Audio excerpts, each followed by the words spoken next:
বন্ধুরা, চতুর্থ শ্রেণীর অধ্যায় ৯, পেজ নং ১১৮, ১ নং প্রশ্নের উত্তর। এখন এই পুষ্পান্ন কীভাবে পেলাম? এই পুষ্পান্নটা আছে না, প্রশ্নটা নিয়ে আসবো। ওকে, এই শূন্য দেখতেছেন না আপনারা? এই শূন্যটা মনে মনে বানাই এক বানা দেবো। তারপর পুষ্পান্ন আছে না, এটা মনে মনে দুইটা শূন্য বসা দেবো, মনে মনে একবারে ভাবি নেন। তারপর পুষ্পান্ন আছে না, এটা কাটিয়ে দেবো, কাটাকাটি করা যায়, কারণ এটা 11 দিয়ে যায়। আর 20 আছে না, কি কয় 100 আছে না, 100টা 20 দিয়ে দেওয়া যায়। তাহলে সমান সমান 11/20।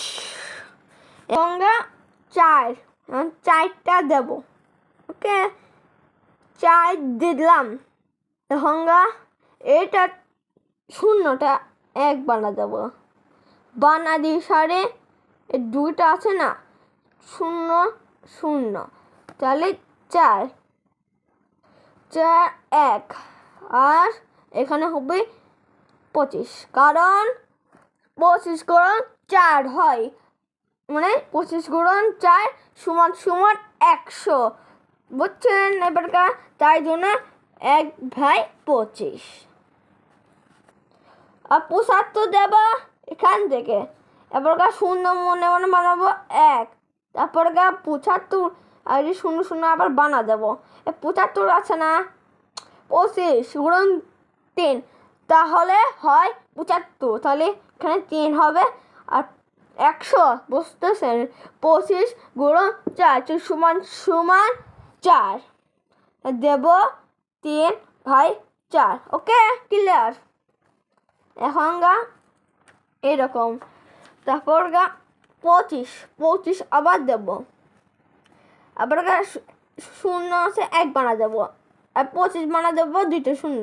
তা 25 আর 100 দুইটা একই যায়, সমান সমান যায়, তাহলে 25 হবে 1 আর 100 যাবে 5, ঠিক 5 না 4, কারণ এটা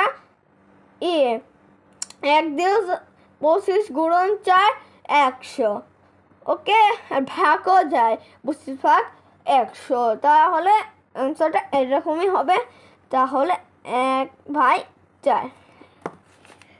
এখন এই সহজ পদ্ধতি, এটা গাইড দেখে করার দরকার নেই, গাইড আছে কঠিনভাবে দেবে। এইটা খুব সহজ করে এই পদ্ধতি ট্রাই করে দেখুন, তাহলে আপনারা খুব ভালো পারবেন ইনশাল্লাহ। Bye bye.